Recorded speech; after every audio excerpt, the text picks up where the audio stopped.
Playoffs? Don't talk about it. Playoffs? You kidding me? Playoffs?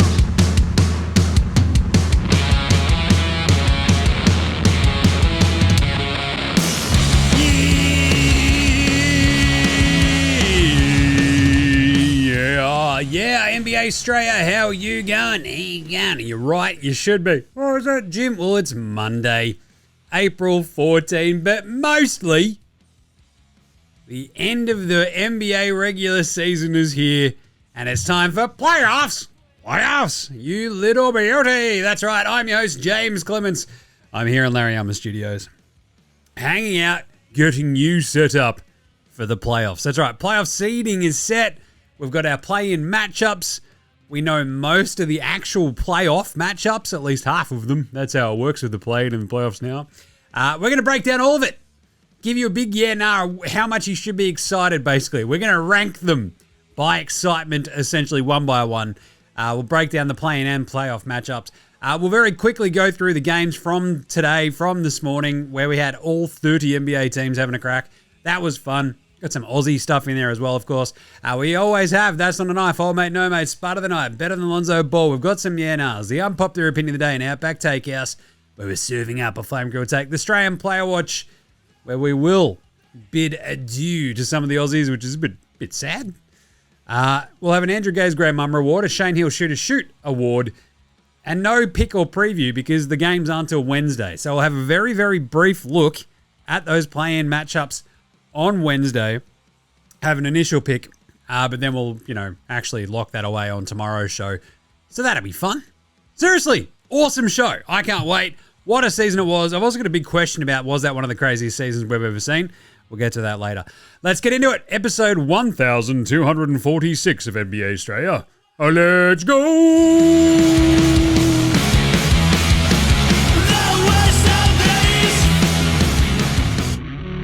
This is Josh Giddey. G'day, this is Andrew Gaze. This is Jack White. This is Joe Ingles. This is Darcy Daniels. This is Chris Anstey. This is Matthew Delvedova. This is Shane Hill. Hi, this is Ryan Brockhoff. This is Mitch Creek. This is Nick Kay. You're listening to NBA Australia. And you're listening to NBA Australia. And you're listening to NBA Straya. And you're listening to NBA Straya. And you're listening to NBA Straya. And you're listening to NBA Straya. You're listening to NBA Straya. And you're listening to NBA Straya. And you're listening to NBA Straya. And you're listening and watching NBA Straya. This is NBA Australia. Let's do it. Watch out for the shark attack. You better watch out for the squid attack this morning. Jeez. So the oldest one's up with my folks up in Ballarat. So he's having a great time. So we've only got the baby at the moment. And you're like, that should be easier. How is this not easier? Instead of bothering his older brother, all he does is fucking bother the shit out of his parents. And old mate and I are just like, oh, God. So I'm trying to watch the games this morning, and he's just like, Dad, Mom. Just, what are your Octonauts on the iPad? It's like, you're 2. You're not watching Octonauts on the iPad, bro. I gotta set some sort of boundaries. Anyway, if you're watching on the YouTube, I'm wearing the Sonics t-shirt I was wearing this morning. Fun one this morning doing the video. It's just like the playoffs are set. We had one awesome game out of all the games today. We had like a couple of overtimes. We'll get to that in a second, but one really just completely awesome, going down to the wire, super close, one for all the marbles kind of game, which is really fun. And yeah, I was sort of coming out of that. I'm like, oh, God, the Masters, watching Rory actually go on to win his first Masters and complete the career Grand Slam was pretty unreal as well. Not a massive golf guy, but that was sick. Good on him. Anyway, so let's get into today's show with the Daily. Oh, it's a whip round, is it, Jim? Yes, it's the Daily Whip Round. Before we get into the last day of this season, we'll very, very quickly wrap up all those games. First of all, Daryl Morey's like, yep, me and Nick Nurse will be back next year. So I don't know if that's your decision there, Daryl, but sure. It'd be the funniest outcome, really. And we'll get to the draft lottery and the draft order in a second. The funniest would be them being jumped twice and falling out of the top 6. The bottom 6, as it were. Anyway, so Morey and Nick Nurse back in Philly for next year, apparently. Sure. And interestingly enough, the Portland Trailblazers give Chauncey Billups one of those rare chances of the coach who has dealt with the rebuilding team, copped a bunch of the losses, maybe gets to see through to the next part of the rebuild with this Blazers team. They've extended their GM, Joe Cronin. Now they've extended Chauncey. I kind of like it. Because, like, if they're shit next year, you pull the pin on Chauncey maybe at some point, but this is at least a nice sort of, like, I don't know, big sort of thumbs up. You're doing a good job, Chauncey. Statement of intent saying that we are behind you. You know? So that's kind of nice. I like that for Chauncey. Anyway, what a last day of the season it was. We had Johnny Furphy, old froths, play 41 minutes. That kind of tells you what sort of... Well, Luke Travers was in the same game as well. We'll talk about those guys later in the Australian Player Watch. Johnny Furphy, what a weekend for him. He's dunking on dudes, causing all sorts of havoc. It was great. And before we get into the game wraps, Dyson Daniels didn't play today, but that means he finishes on 229 steals for the season. The most this century, third most in the last 30 years. Just saying, behind Gary Payton and Scottie Pippen. Not bad bloody company. And also averages 3 steals a game. Remember, we broke this down last week. In all of NBA history, there's like 7 other dudes. I think it's 8 total now. Yeah, so 7 other dudes who have averaged 3 steals a game for an entire season. And our man, Dyson, the Great Barrier Thief, the man of steel, the Bendigo Bandito himself is one of those. That's awesome. He also had 443 total deflections. That's 176 more than the next player. You can't tell me he's not the most disruptive defensive player on the floor outside of Victor Wembanyama, who obviously didn't play 65 games, so isn't eligible for Defensive Player of the Year. Give it to Dyson. Come on. He's only 22. That is incredible defensive numbers for a perimeter player. Dyson Daniels should be the Defensive Player of the Year. Just saying. Right. Today's games. Let's fly through these because none of them really mattered. The Hawks beat the Magic 117-105. Keaton Wallace had a triple-double. That's how much these games are just like, sure. The Celtics got by the Hornets 93-86. Oh, and also I mentioned on yesterday's show, doing the picks, go to Dabble, of course. Follow NBA Straya. Use that code NBA Straya. Jump in the show description or on the link in bio. It's right there. Just smash the link. Go follow our picks. I amazingly thought I'd put mine in last night. Didn't go through. And it turns out, I think we did okay in the end. Let's just bring up the spreadsheet. I was saying on yesterday's show, be very, very wary of a bunch of these games. Stuff like the Celtics go, we'll just play our B team. We should still smash Charlotte. Like they did, but maybe not to the exact tune that you sort of expect. So I think out of today's games, we got 1, 2, 3, 4, 5, 6, 7, 8. There you go, 8 out of 15. So that's what we've actually tracked at this year, 60% for the entire season. I've tracked it every single game all year that we've picked. There was like the 2.5 weeks we had off after Boxing Day. So FYI. So I think it's out of about essentially like 1,100 games. We've got it 61%, which is awesome. And 8 of 15. And so today's games, I was kind of like, I screwed up somehow. They didn't go through. And I was like, probably dodged a bullet on a couple of these. The Knicks beat the Nets 113-105. Trendon Watford had 20. Awesome. We've got the Pacers in double overtime, thanks to Johnny Furphy. 126-118 over the Cleveland Cavaliers. Jalen Tyson with 31 points.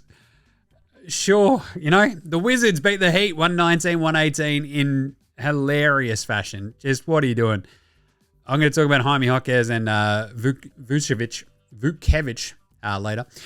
We've got the Bulls getting past the Sixers, 122-102. No problems there. The Bucks get by the Pistons, 141-33, thanks to Paddy Connaughton going off his head in overtime. Then what else? We had the Nuggets.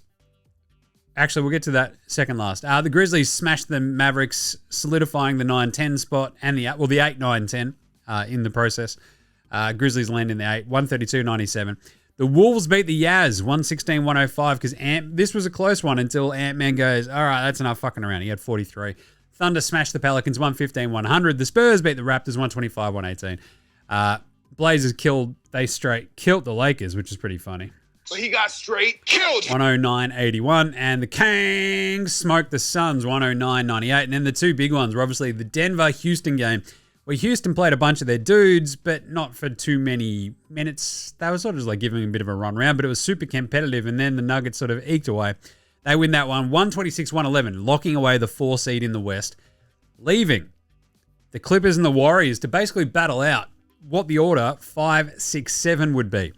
Clippers win it in overtime, 124-119, because Draymond's an idiot. Steve Kerr doesn't like playing Johnny Kuminga. And Steph Curry ran out of gas down the stretch and Jimmy Butler couldn't hit a shot. Also, it was James Harden going, I'm pretty good. And Kawhi Leonard going, oh, I'm also pretty good. What do you guys reckon? Therefore, locking the Clippers into the 5 seed and relegating the Golden State Warriors to the play-in once more. It was a crazy day. It was a really fun day, even if only that one game at the very end that really mattered was actually close. So there you go. Pretty crazy, pretty fun. So with all this sort of locked in, remember the East. We have the East matchups at the moment. We have the West matchups. Should we do it? I think we should. The East matchups will be Cleveland as your 1 seed, taking on the 8 seed play-in winner, which could be the Bulls, Miami, Orlando, or Atlanta. The Bulls are 3-0 against Miami this year, 2-1 against Orlando, 2-2 against Atlanta. So just saying, they're probably the odds-on favorite to get through. 2 versus 7 is the Celtics versus the winner of Hawks Magic. I think the Celtics split. Oh, the Magic Hawks split their series 2-2 this season as well. So Celtics will be feeling pretty okay about either of those, but we'll talk about that later. 3 is Knicks Pistons, UBOT. Detroit won that season series 3-1 as well this year. And then 4-5 is Pacers Bucks. Milwaukee won that series this regular season 3-1. Very interesting. Now, we're going to talk about these matchups in Yanars to really sort of get around what it's all going to be about. In the West, we have OKC versus the 8-seeded play-in winner.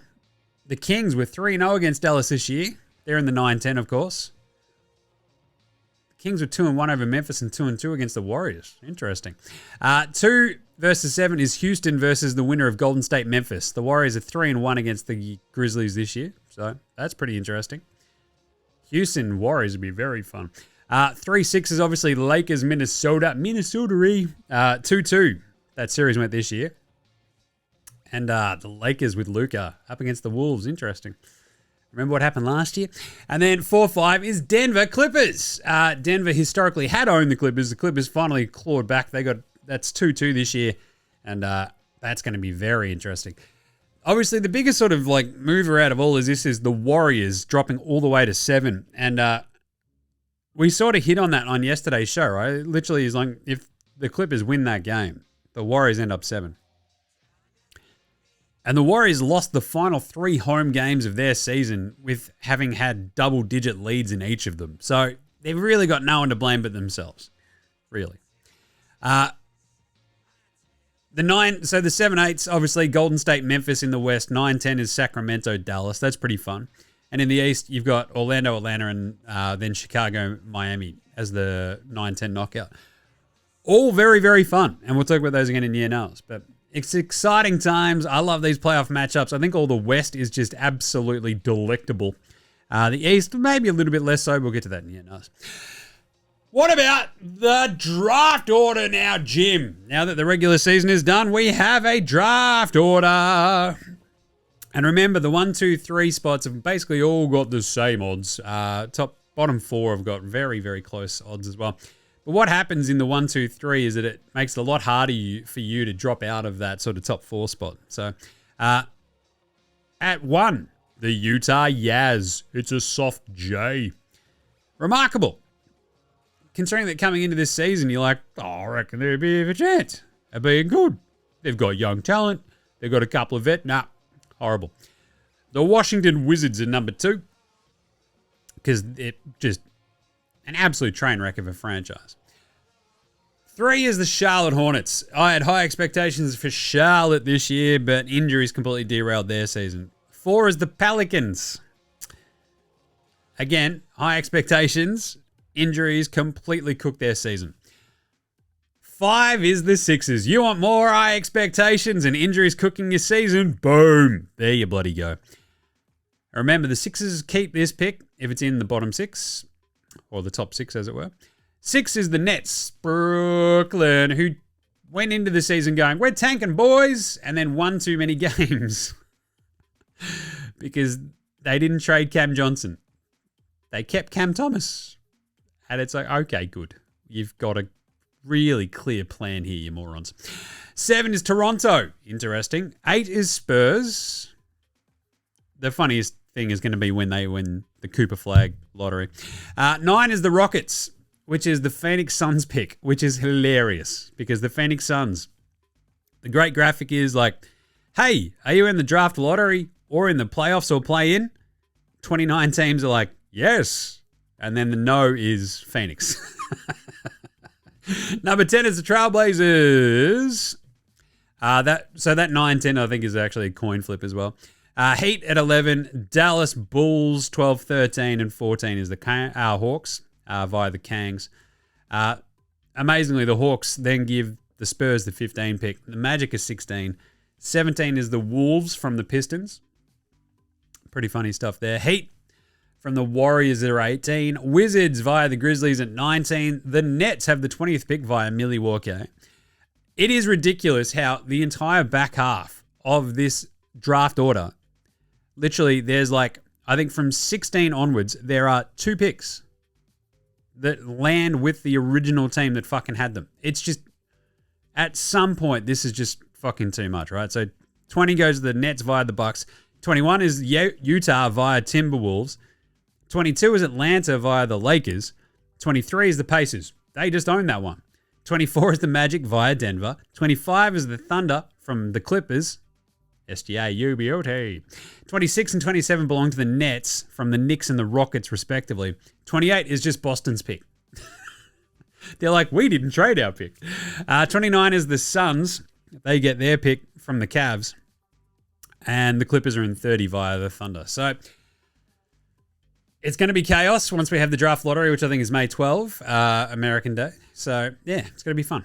Hey, what happened today? Let's do an NBA Straya approved performance of the night, though. That's not a knife. That's a knife. I mean, these games, as mentioned, didn't really mean too much. There were some very fun, crazy stat lines though today. Ant-Man had 43, made 7 threes to lead the NBA and made threes this season. Paddy Connaughton had 43. Harden was actually legitimately awesome. 39, 7, and 10 in that awesome Warriors game. 36 for Steph. He was insane in the fourth quarter to give them a crack, and then his mate Draymond cooked it for him. Zoobs out-rebounded the entire Golden State starting lineup by himself, 17-14, and finished his 10th game of the season without a foul. That's in 42 minutes. Like, that's absolutely incredible. He was bloody good. How about, I don't know, Jaime Jaquez, 41, 10, and 7. Pretty bloody good. Marvin Bagley, 25 and 12. Sure. And as mentioned, Keaton Wallace, 15, 11, and 15 with 5 steals. Absolute chaos gear. How about a bit of a spud of the night, though?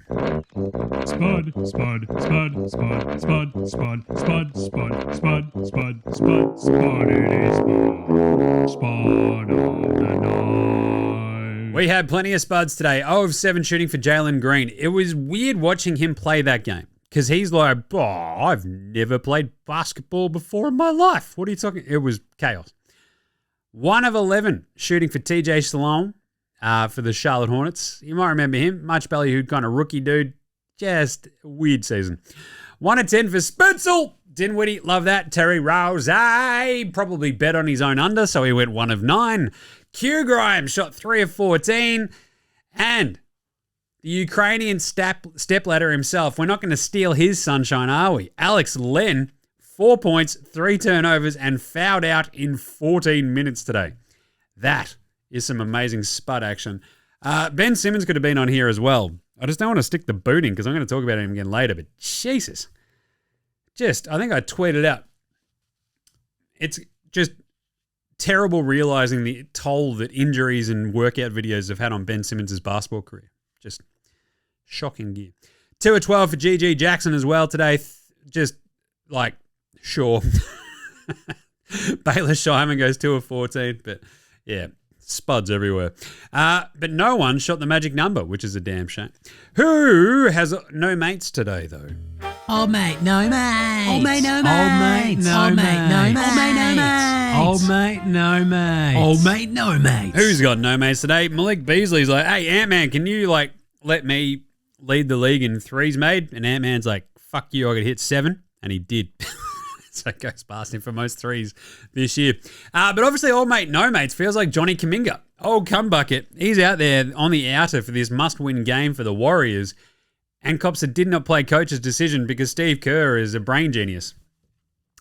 I'm not saying they would have won with him playing, but at the same time, yes, his defensive nous isn't great. And yes, I reckon your sort of spacing when he's out there with Draymond and Jimmy is a bit fucked, but oof. And then quite literally when we go to old mate, no mates, when they have footage after the game of you shooting in an empty arena and you're not Kobe, yeah, you got no mates. It's a tough one. Pantsing of the night. Oh, that's going to go a self-pantsing from Draymond. Oh, geez. What a moron at the end of this game. Misses a layup. I don't know. I'm going to talk about this again in Dickhead of the Week, but Jesus. Hit a layup. Right? If you're going to talk that much shit, hit a layup. That's a pantsing. And who was better than Bronny James? Lonzo was the best player in high school. He was the best player in college. You think he'll get to the pros and be like, I made it to the pros, now I can be average. He's coming for everybody. Coming for everybody. Bronny James actually got a start today and went 2 of 10. As I said, I don't like to stick the boot into rookies on Spud of the Night, but 2 of 10 in 38 minutes for 4 points, 6 assists, 3 rebounds, 4 steals, 3 turnovers. Not bad. Minus 23 against the Blazers, but still. Jaime Jaquez, what a game.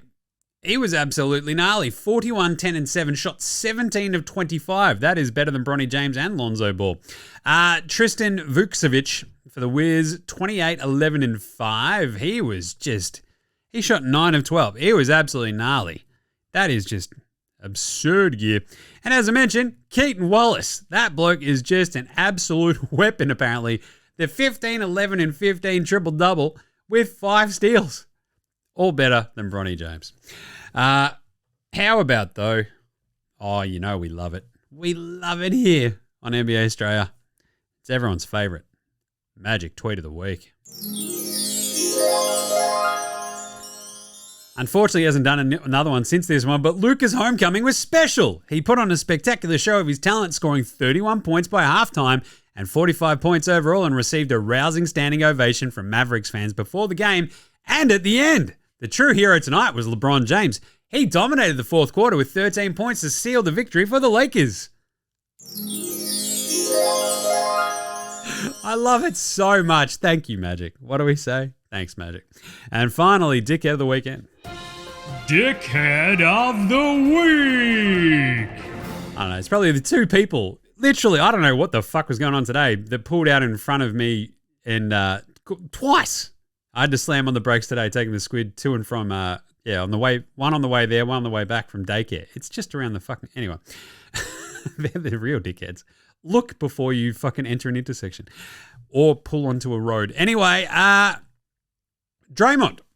The Draymond Green Memorial Dickhead of the Week Award goes to Draymond Green because with 27 seconds left in that game against the Clippers, a must-win game to give yourselves an entire week off before the start of the actual fucking playoffs, rather than putting it through a 37-year-old Steph Curry into the play-in tournament in a knockout situation possibly. Draymond misses a game-tying, game-saving, playoff-saving layup down 2. Draymond, you dickhead. You can't talk that much shit constantly and blow clutch fucking layups while trying to kung fu fight your way in the midair, trying to pull a fucking bullshit foul out your ass, you idiot. I say that we need to ban Draymond from podcasting, talking shit about other teams, going on TNT. All of it for 12 months. Like, it's all banned. You can't be that much of a fucking shit-talking dipshit and fuck up that badly on the court when your team needs you. What are you doing? And there was even a point before that where they sort of purposely fouled Kawhi.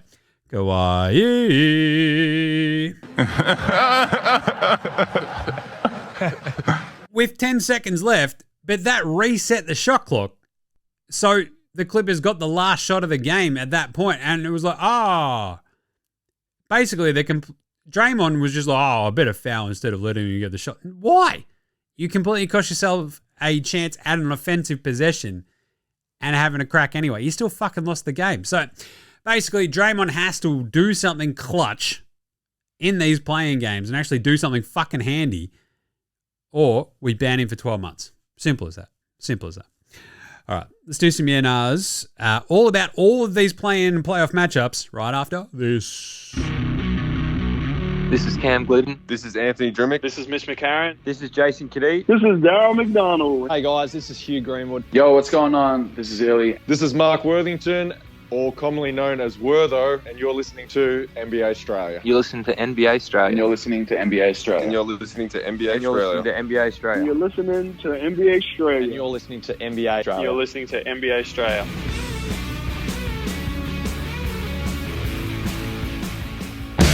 All right, let's do some YNRs. Basically, I just wanted to ask, for these YNRs, does the matchup kick ass? Right? And I'm just going to go through every matchup that we have right now and possible matchup for playoff series and ask, does it kick ass? So let's start in the East with the play-ins. Orlando versus Atlanta. Does that kick ass? Yeah, nah, yes. This is two amazing Southeast division. Remember divisions? They're certainly something. Atlanta, both teams underachieved, I reckon, this year. Atlanta traded away half their team, but discovered, I don't know, just pumping more minutes into Zachary Desachet and Dyson Daniels was good. So, here we are with Orlando going, we don't have a fucking point guard, and it turns out to be a problem. Because Paolo Banchero, he's gonna score some buckets. Yep. It seems important to be able to have a player who can get your two best players the ball when they don't have it. You know? It's an important thing. So, that season series, they split 2-2. I think it's a really fun game. This play-in game, 7-8, it's like whoever gets through this one goes to face Boston. And I'll talk about this in a second. It's a good matchup for Boston, regardless, right? But I think this game is just very fun. So I think that kicks ass. 9-10, the same thing goes. Does it kick ass? It's Chicago, Miami. Hell bloody yes. I love this. Bulls, Miami. Look, it's a weird, funky sort of janky uniform matchup sometimes. But this goes back to like the D Rose, LeBron era, big three Miami vibes of just really cool matchups. And even before then, you've got like Jordan versus Mourning and Hardaway in gear. So I fucking love this because you've also got, you think about the matchups there. You got Tyler Hero up against like Kobe White, Josh Giddey. You've got Bam up against Vooch. It's chaos.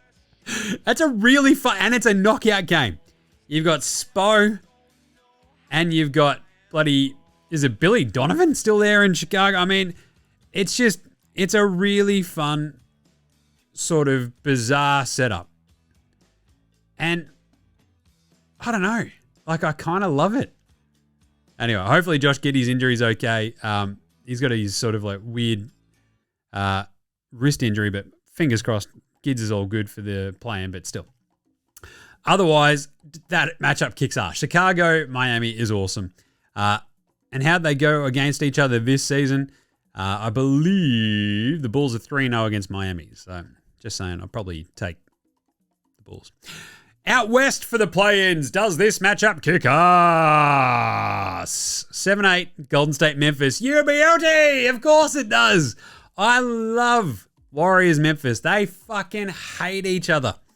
I've talked about this before. It goes all the way back to like the 15 season where the Grizzlies are up 2-1 on the Warriors. And then the Warriors kick their fucking heads in Game 4.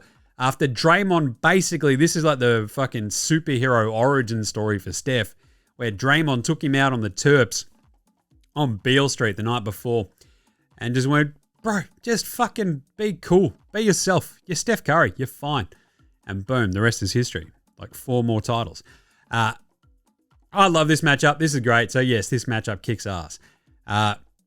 Warriors are 3-1 against Grizzlies this year, though.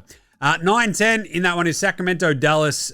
Kings are 3-0 against Dallas this year. Does this matchup kick ass? Yeah, nah. Nah.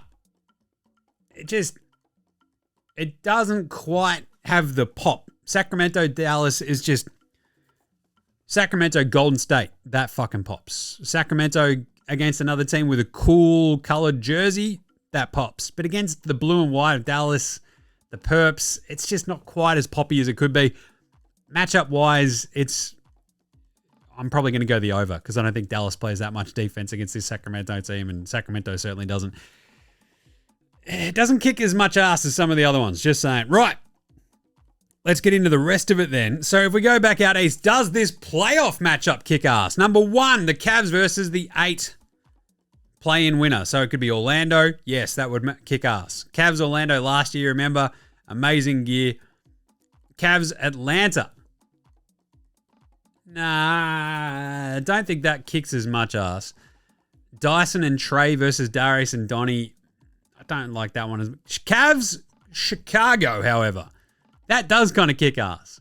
That's 2 Central Division foes having a crack. Don't mind that one. Josh Giddey, bit more size on Chicago. Who knows what could happen? I still think they get steamrolled. And Miami, same sort of vibe, right? Cleveland, Miami, it's the LeBron James Bowl of teams that he no longer plays for. And I think they'd kick the fuck out of Miami. So I'm going to say nah for Miami. Chicago's a little bit more fun. You've got Gids. You've got Kobe. They probably just strangle the fuck out of him, but anyway. Celtics versus winner of Magic Hawks. Yes on both counts. I think Celtics versus Atlanta, you might remember 2008. That went to a 7-game series. Took everything from the 08 Celtics to get by Atlanta. And it sort of helped coalesce their vibe, which is pretty good. And Orlando against the Celtics. I just think between Paolo Banchero and Franz Wagner, hello, there's a bit of size and a bit of length that could give the Celtics a few kind of worries. And I want to see what Paolo and Franz can do against the Celtics. It's probably not much. It's probably a sweep. But an Orlando Celtics matchup is Jersey heaven. You might remember, like, what was it? The 09? That sounds about right. Basically, you think about those Dwight era, KG era, Boston, Orlando battles. I'm here for it. Love that. Knicks, Pistons. Does this kick ass? Yeah, nah. Yes. I love this because Detroit played them really, really well this year. Hell fuck yeah. They beat them 3-1 in the regular season this year, Detroit. We've gone full violent Soho. Hell fuck yeah.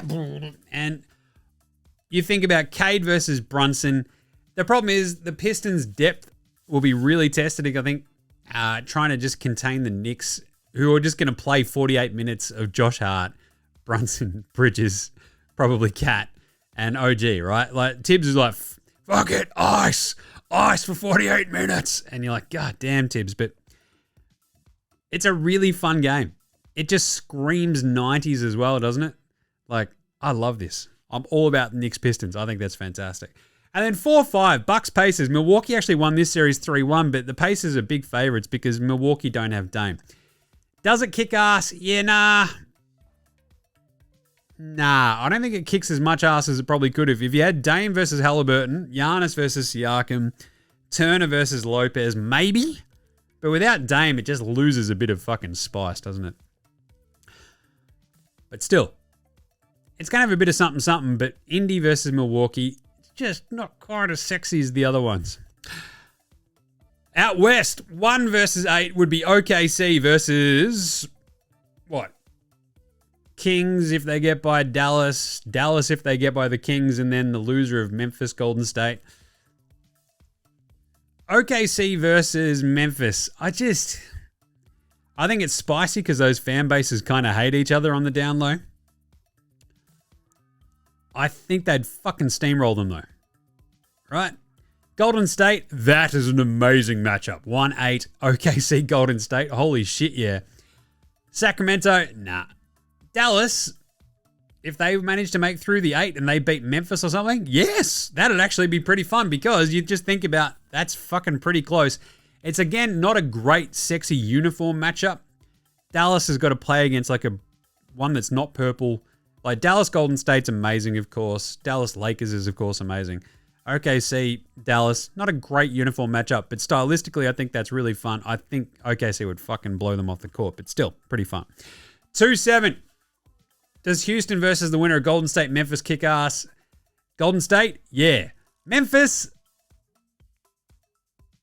Yeah. I actually kind of think that kicks ass.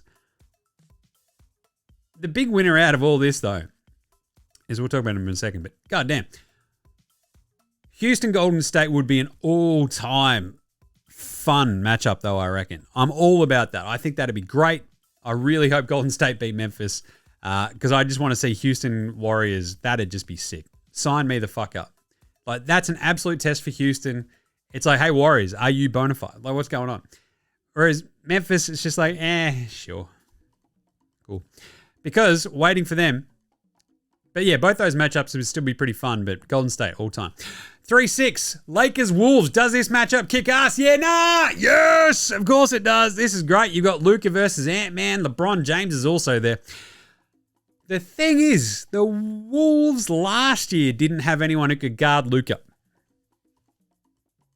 Do they have anybody who can guard Luka now? Looks around. No, not really, Jim. No, they don't. Julius Randle? Don't think so. Oh, jeez, man. Don't that even chance? Nah.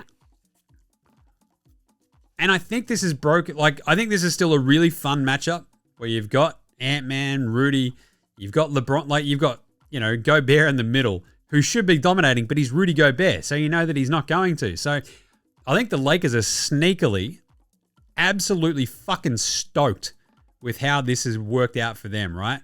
In the 3 spot, so in their side of the bracket, they've actually got a pretty fucking easier-ish kind of run where the Wolves, I think, the Wolves just don't have anyone who can match up with Luka.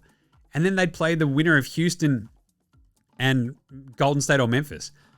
The Lakers would be like, we can beat all of those teams. And you know that Adam Silver will be like, oh, yes, we're going to have the Warriors in that one. And away we go.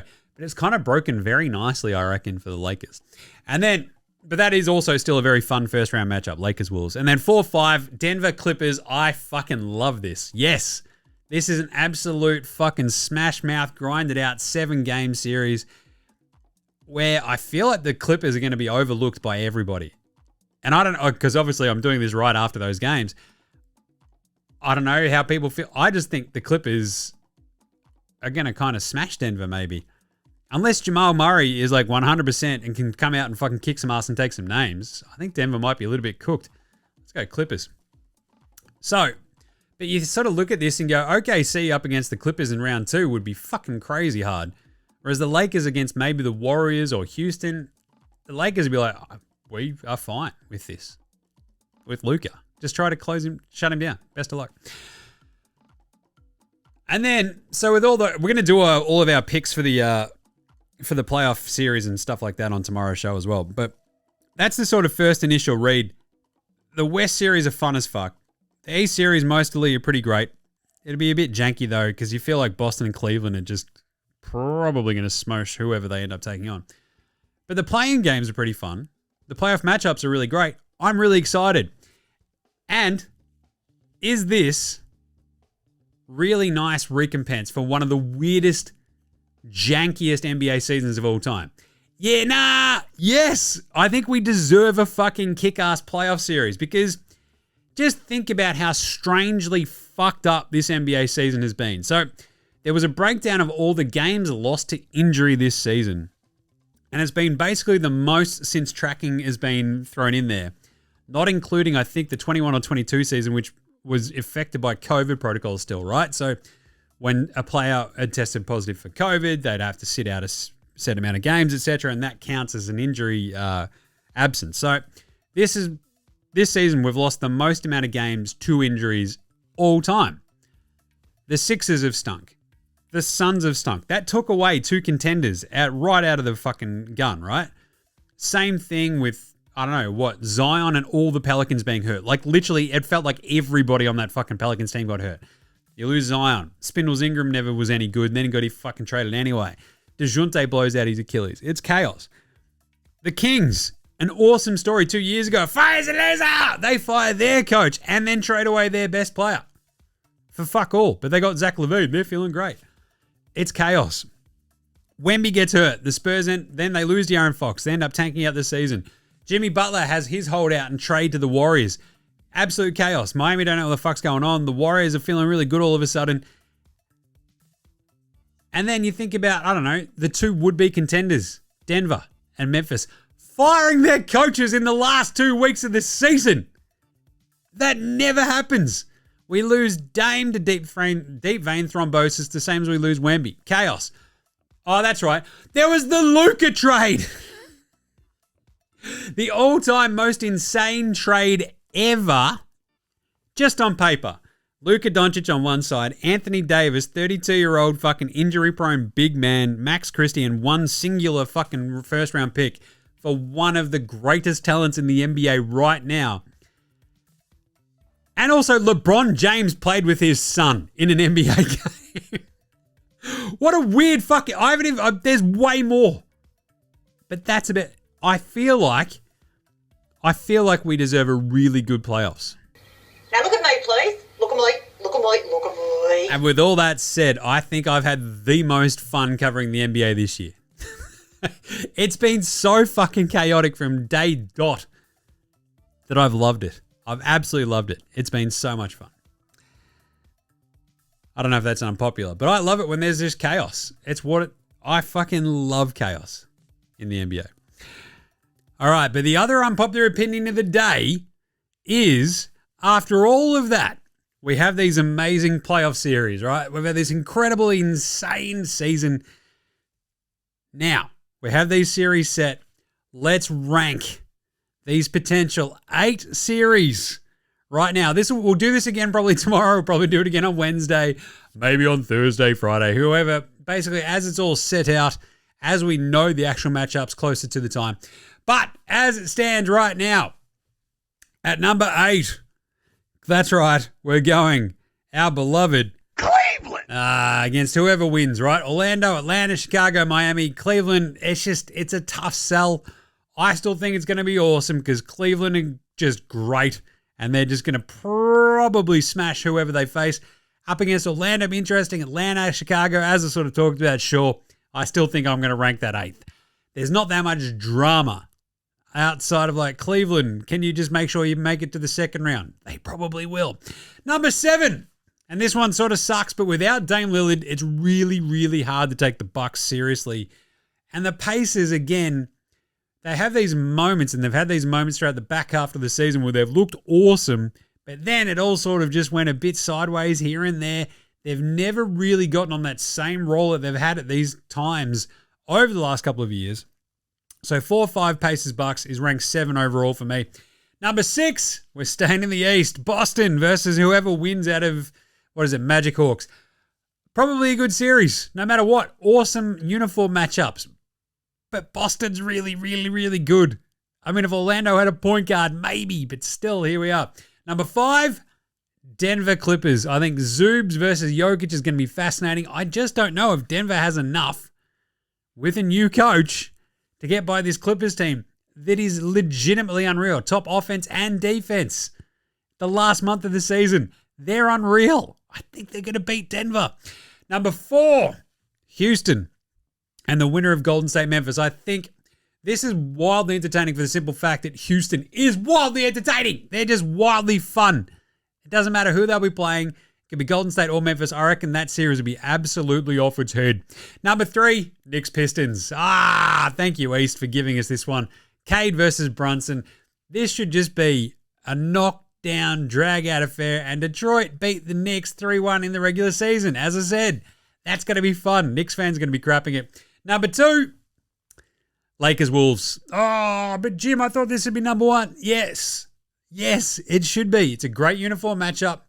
Stylistically, it's going to be very interesting to see how the Lakers go, hey, that giant French dude's very big. What do we do about that? And they might just go nothing because he's a bit of a bloody just spud. So who cares? Look at that big old French Gumby. Yes, he can block some shots. Can he do anything else? No. And can the Wolves stop Luka? Who knows? But number 1 for me is OKC. If we get an OKC Warriors 1-8, that would be absolutely number 1 with a bullet for me because who knows? You're going to hear everybody and their dog go, I don't know, the Warriors just know how to win. OKC against the Warriors would be absolutely gnarly. Sign me all the way up. So there you go. How about a bit of an Outback Takehouse though, Jim? It's Monday at Outback, and you know what that means? Oh, yes. On the way to daycare when I wasn't getting fucking almost T-boned by fucking Mercedes drivers. Fuck me. I had the baby squid leaning out one side with a cricket bat, tacking out a couple of bloody Maggies on the way there. Bang, he goes. Chucked him in the back of the car. Boom. Chuck him in the deep fryer. Boom. Magpie wings. Only at Outback. It's like chicken wings, but a little bit fucking tangier and a little bit more stringy. And definitely not as nice. But either way, they're only at Outback. And today's Flame Grill take is Adam Silver made sure that the Warriors avoided playing the Lakers in the first round because he wanted them to tank to make sure he gets them into the second round against the Lakers when there's even more at stake. Only at Outback. Yeah. The Warriors conceivably winning the 7 seed and sticking on the side of the Lakers draw without having to play them in the first round is absolute Adam Silver at his finest. I'm just pulling the strings, Jim. That's what he's doing. He wants Warriors-Lakers in the second round. You heard it here first. All right. Quick strain. Oh, and also, when I was yelling about Cuban the other day, turns out this is like, I was yelling about this on Friday's show. And that then is fucking gone widespread. What the hell? I'm like, I yelled about that on Friday's show. Anyway. Sometimes just at the behest of my own genius. Australian Player Watch after this. This is Shane Heal, and you're listening to NBA Straya.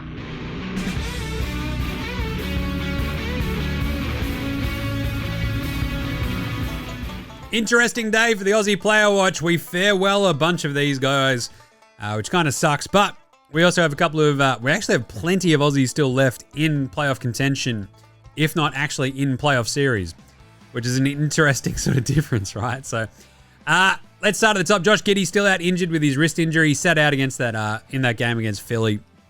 Hopefully he's okay and ready to go. We had Dyson Daniels sit out as well against Orlando. He, as I mentioned at the top of the show, finishes the season with 229 steals total, the most this century, third most in the last 30 years. Absolute weapon on defense. The best perimeter defender in the game right now. Josh Green didn't play for the Charlotte Hornets. Obviously, he's been out with his left shoulder injury. We did, however, get Johnny Furphy and Luke Travers in the same game. How good was this as the Pacers took on the Cleveland Cavaliers? Johnny Furphy played 41 minutes. And if you listen to yesterday's special quick Sunday night show, he had a great game on Saturday as well. They're pumping minutes into our boy and he's showing them some love. I love it. 15 points for Furph, 9 rebounds, 5 assists, 1 steal and 1 block in the 41 minutes. Yes, he shot 5 of 16 from the floor, but you get that on the big jobs. 1 of 7 from downtown, but 4 of 4 at the free throw line. Great job by Tins. And Luke Travers, the flying doormat on the other side in the loss, he had 4 points. He went 2 of 9 from the floor, 0 of 5 from 3. Oh, geez, but he had 8 rebounds, 2 assists, and yes, 3 turnovers. Not a great game, but still very, very handy. Alex Dukas also got out there for a nice bit of run against the Pelicans. He had 5 points, 5 rebounds, 1 assist, 1 of 3 from the floor, 1 of 2 from downtown in 15 minutes. I love to see Alex Dukas out there. Remember, he's probably the odds-on favourite to be the next Aussie to win a title with this Oklahoma City Thunder team. Not bloody bad. Jingling Joe Ingles copped that did not play against Memphis. Ben Simmons may as well not have played against the Warriors. He went 0 of 0 from the floor, didn't take a shot. He had 2 rebounds, 1 assist, 1 turnover. And just looks shit. Just watch him now and you're like, injuries have completely fucked him up. That and workout videos. Patty Mills is out as well for that game against the Warriors. Hopefully he's back soon, but geez. Who else have we got? Jingles did not play against Memphis. Jock Landale in the loss to Denver. He played 9 minutes and had 11 points and 3 rebounds. Crushed it. Went 5 of 5 from the floor, 1 of 1 from downtown. Duop didn't play in the win over the Lakers, but Aussie Matty T got another start. And he scored 15 points. He had 5 rebounds, 2 assists, 2 steals, and a block. 5 of 11 from the floor, 3 of 5 from downtown, and only 2 of 7 at the free throw line, which was brutal.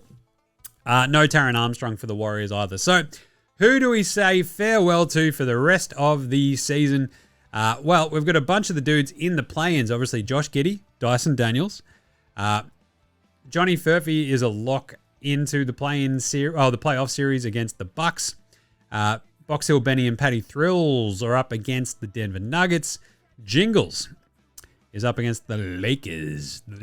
We say a fond farewell, though, to Duop and Matty T. And that is about it outside of Josh Greeny Green. Everybody else has at least got a bit of a crack, right? So you think about Jock and Jack McVeigh for the Rockets. They're in there. Dante I actually forgot to mention him. He came back from his broken hand, which was awesome, on the weekend. He actually played 14 minutes today as well. He had 4 points, 2 rebounds, and 3 assists. Not bloody bad. So he's in the play-in as well. Luke Travers is obviously in the playoffs as the 1-seeded Cleveland Cavaliers.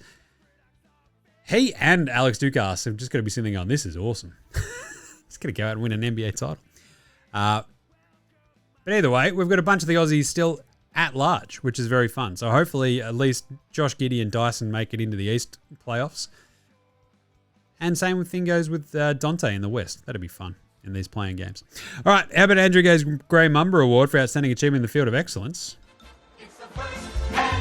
Andrew Gay's Grey Mamba.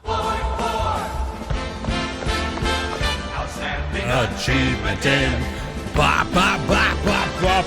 Field of Excellence. The Oklahoma City Thunder broke the record for point differential in a season. Probably should have yelled a bit this earlier, but I love this. They finished the season with a 12.9 point differential. That is the highest in NBA history. So across the season, how much did you beat other teams by? The answer is 12.9. The previous record was held by the 1970-71 Milwaukee Bucks and the 71-72 LA Lakers. It was 12.3. Both those two teams went on to win the title. Just saying. OKC, historically excellent. It's absurd. They scored 1,055 more points, made 551 more field goals, and forced 434 more turnovers than the teams that they played. All NBA records. They also stole the ball 298 more times than their opponents. Second all-time behind my beloved 93-94 Sonics. Absolutely awesome. Also awesome. How good are these players? Chris Paul, Harrison Barnes, Buddy Hield, Malik Beasley, Jarrett Go-The-Throw Allen, Mikal Bridges, Nicky Alexander-Walker, Jaden McDaniels, Jalen Green, Julian Champagne, and Bub Carrington. Why are they all great, Jim? Well, they all played 82 games. All 82 games. Most remarkably out of that is the name at the top, Chris Paul. CP3 played 82 games, which is incredible considering he's 62 years old. Holy shit. And also a little bit more excellence, the Southeast Division champions. That's right, the Orlando Magic. They're the first team without a winning record to win a division since the merger. Oh, the Southeast. What ineptitude. Shane Hill, Shoot Your Shot, Light 'Em Up Award very quickly. Are you healed? Praise the Lord, for I'm healed. It is the Shane Heal Shooters shoot. Shoot Your Shot, Light 'em Up Award. Oh, yeah. I'll tell you what. This goes to Anthony Edwards, who became the youngest player ever to lead the NBA and made threes, which is pretty cool. But also, I think it's the first time we've ever had 3 players make 300 plus threes in a season, which is just pretty awesome. It was Ant-Man, Malik Beasley, and Steph Curry. That's awesome. They shot the shit out of it. And Shane Hill, shoot. Salute you, those shooters. All right. How about a bit of a Patty Mills Game Day Baller Game Day Twitter check-in, and then we'll have a look at these games on Wednesday very briefly before we do our picks tomorrow. But Patty, what has he been up to? There's a new story. Clinched. All hands Clippers playoffs. We're in, he says. That's good. And there's Ty Lue leading the charge in the locker room. Patty Mills, all about it. That's bloody good. Give him hell, Patty. Patty being back in the playoffs just makes me happy. That's my happy place. Just saying, he could win the title as well. Again. That'd be awesome. Right. Very quickly, some game previews for tomorrow. Well, for Wednesday. Game previews. Well, not really, but either way. How was the weekend, Jim? I had a great time at Gather Round. Sank a million tins, watched some footy. Just had a really, really good time. If you've not gone, if you like your AFL, it is the best. Out there on the hill, smashing tins, having a great time in the sun. It was beautiful. Right, remember you can follow all of our picks over at Dabble. Use the link in the show description if you want to sign up. Smash that code NBA Straya. Smash the link in the bio if you just need. Yeah, it's right there. As mentioned, 61% for this thing, or 60.8 I think we ended up at. But that's awesome. Just saying. So Wednesday's matchups. I don't know how you were feeling about some of these favorites, etc. But I was a bit, okay, interesting. Atlanta at Orlando for the East. 7-8. Winner gets to go through as the 7 seed and take on Boston. The Orlando Magic are 5.5-point favorites at home at this point. And I instantly looked at that and went, oh, 2-2 throughout the regular season. Orlando have had some weird games. Maybe Trey in a big spot. And then I'm like, oh, I feel like Paolo, though, in a big spot. I want to take the best player in the game.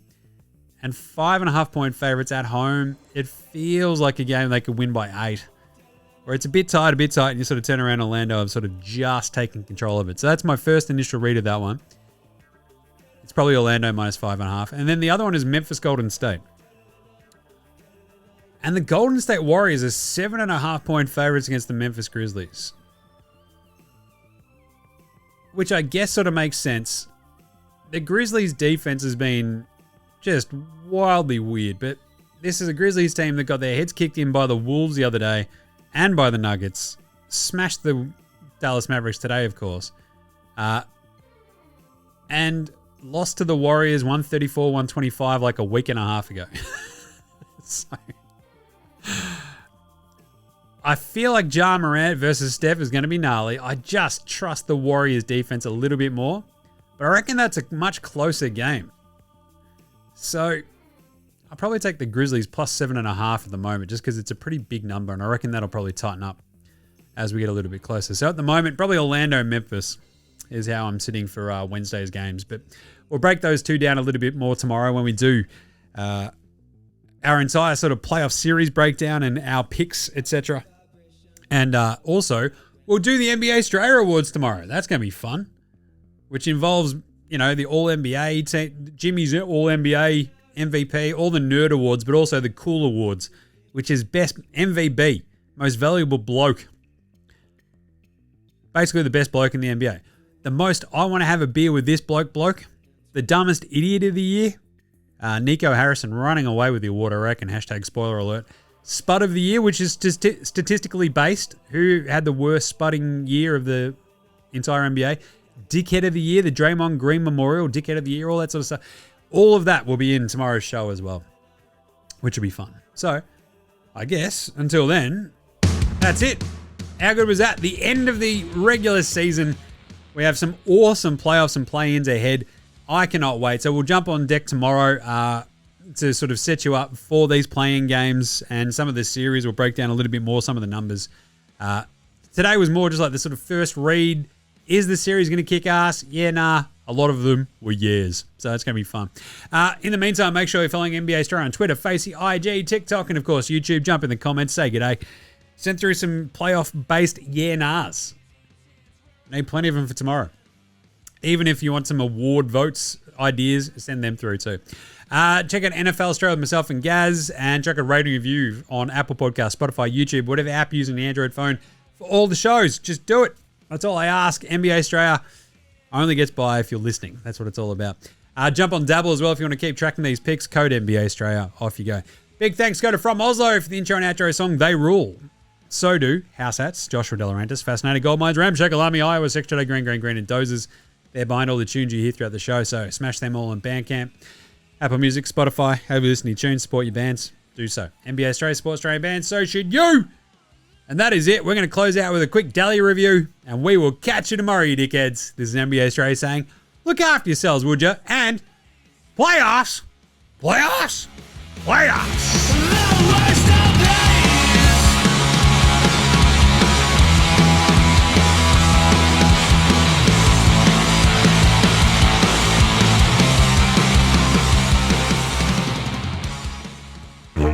Oi, oi, oi, it's your old mate Delly over here, just swinging by for my latest pop culture review, eh? And I gotta tell ya, like, you know, I'm now a Sydney King and all that sort of shit, so there's a bit going on in the last week or so, you know? New team, having to pack up, move up there, all that sort of shit. But, you know, I'm like, fucking, I've got to make sure I watch all the White Lotus and shit so I can do my pop culture review for Jim and NBA Straya. So I'll tell you what, White Lotus... Like, the missus made me watch it in the first part. I had no idea what the fuck was going on. It's like they're staying in a hotel. They're in Thailand. Like, someone got shot or whatever. And, like, no spoils or nothing. But, like, for an hour and a half of a fucking finales, like, that was fucking mental, wasn't it? It's like every time they're trying to fake you out, it's like, oh, they're dead. Nah, they're dead. Oh, shit, everyone's dead. Fucking bang, bang. Oh, my God, what's going on? And then you get to the end of it going, fucking, oh, yeah, that's it? Sure. Anyway, I guess it's about the journey, not the destination, eh? So, I'll give it about fucking 22 out of 10 Delhi ones. It was still fucking a good telly show, The White Lotus, and I just want to go to Bali and shit and hang out, you know? It's fucking good times. Love being fucking tropical Delhi and shit, but either way, I'm going to move to Sydney, so I'll be back packing boxes and shit and getting yelled at by the missus, so. Anyway, look, I'll catch us next time with more pop culture reviews on NBA Straya. That's what we do here, so later, fuckos! King Delhi out!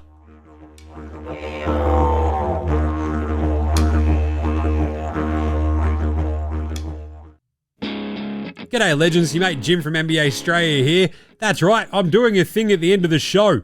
In the business we call it a thing at the end of the show, I guess. I don't know. Either way, all I'm just saying is just make sure you're rating, reviewing, starring, subscribing across all of the apps that you use for NBA Straya. Jump in the comments, give us a shout. We'll bang you in yeah nahs. Any other questions? I'll have a crack. I've got nothing better to do, basically.